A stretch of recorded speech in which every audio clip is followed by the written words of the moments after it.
दोस्तों, कुख्यात कश्मीरी आतंकी यासीन मलिक ने हाल ही में दावा किया था कि 1990 के बाद विभिन्न सरकारों ने उसे कश्मीर पर बातचीत करने के लिए इन्वॉल्व किया था और उस लिहाज से उसने देश की बेहतरी के लिए काम किया था।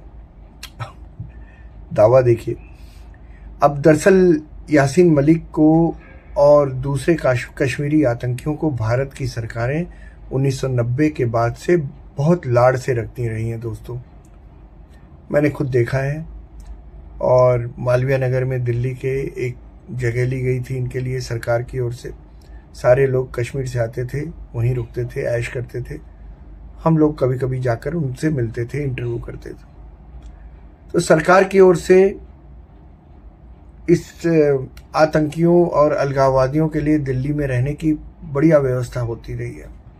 मैं खुद उन जगहों पर जाकर इन नेताओं का इंटरव्यू कर चुका हूँ। यहाँ तक कि वो लाड़ इन आतंकियों को वाजपेयी सरकार के समय भी मिलता रहा था, क्योंकि मैं तो उसी सरकार के समय गया था इन लोगों से मिलने। मुझे नहीं मालूम कि ये बात सही है या नहीं, लेकिन दिल्ली के पावर कॉरिडोर्स में ऐसा कहा जाता है कि पाकिस्तान से कश्मीर पर बातचीत के लिए यासीन मलिक का इस्तेमाल किया गया। सोचिए हमारे डिप्लोमेट्स क्या कर रहे थे उस वक्त। ये बताने के लिए कोई है नहीं। आप ये सवाल पूछ सकते हैं, किसी के पास इसका जवाब नहीं है। मनमोहन सरकार के समय हमारी डिप्लोमेसी कितनी कमज़ोर थी, ये इसकी मिसाल है। ये बात मिसाल है इस बात की कि हमें पाकिस्तान की ओर से भारत में फैलाए जाने वाले आतंक को ख़त्म करने के लिए एक पाकिस्तान प्रायोजित आतंकवादी की ज़रूरत पड़ गई थी। सोचिए, मनमोहन सिंह और यासीन मलिक की फ़ोटो गूगल की जा सकती है, जिसमें वो पीएमओ गया था प्रधानमंत्री से मिलने।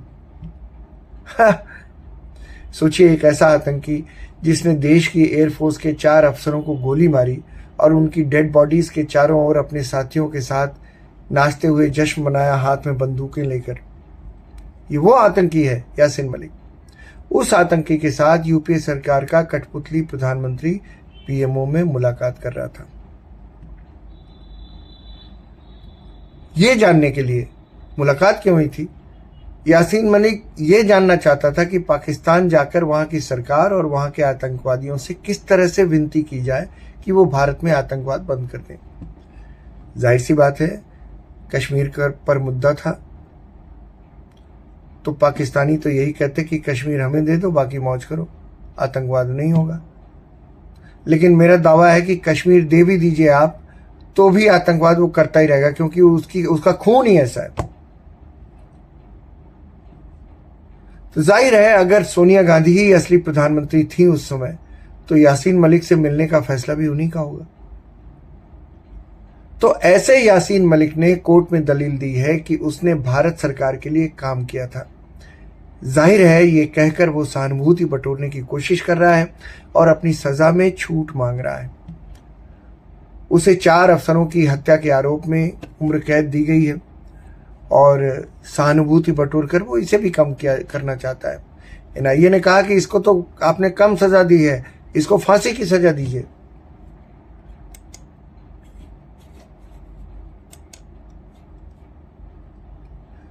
एनआईए ने दिल्ली हाईकोर्ट में उसकी इसी दलील का तिया पांचा कर दिया। एनआईए ने कहा कि इस दावे में दम ही नहीं है और ये उसने अदालती कार्रवाई के वक्त कभी नहीं कहा कि भाई मेरा इस्तेमाल भारत के लिए हुआ था, भारत में शांति लाने के लिए हुआ था, आतंकवाद खत्म करने के लिए भारत सरकार ने मेरा इस्तेमाल किया था। हालांकि एनआईए ने इन दावों को सिरे से नकारते हुए कहा कि केवल नाम लेने से आरोपी उसके खिलाफ अपने खिलाफ लगे आरोपों से मुक्त नहीं हो सकता। एजेंसी के मुताबिक मलिक के कई आतंकी संगठनों से संबंध रहे हैं। वो प्रतिबंधित संगठनों के समर्थकों के संपर्क में थे। मलिक पाकिस्तान के शीर्ष नेतृत्व यानी पाकिस्तानी पीएम और राष्ट्रपति के भी संपर्क में था और इन संबंधों का इस्तेमाल उसने कश्मीर को भारत से अलग किए जाने के पाक एजेंडे को पूरा करने के लिए भी किया। जांच एजेंसी ने कोर्ट को बताया कि मलिक को आरोप तय होने के समय और सजा से पहले अपनी आपत्तियां रखने का पर्याप्त अवसर दिया गया था, मौका दिया गया था, लेकिन उसने तब ऐसा नहीं किया। अब लगभग 3 साल बाद इस तरह के दावे करना कानूनी रूप से एक्सेप्टेबल नहीं है। ये एनआईए का एजेंसी का दावा था। और ताज्जुब की बात है दोस्तों कि यासीन मलिक को अपना दोस्त बताने वाले कई पत्रकार अब चुप हैं। इन पत्रकारों की सरकारों में, उस वक्त की सरकारों में अच्छी पैठ थी, चाहे वो वाजपेयी सरकार हो या यूपीए सरकार, और यासीन मलिक से भी उनकी पक्की दोस्ती थी। ऐसा कहा जाता है कि सरकार में अपनी गोटियां फिट रखने वाले इन लोगों ने ऐसे आतंकियों की खूब मीटिंग सरकार के साथ कराई, और ऐसे सारे नेता और पत्रकार आज न जाने कहां गायब हैं। ये लोग यासीन मलिक से दोस्ती का दावा कर शेखी भगाड़ते थे उस समय, लेकिन वक्त बदला तो इन्होंने भी पीछे ही जाना बेहतर समझा।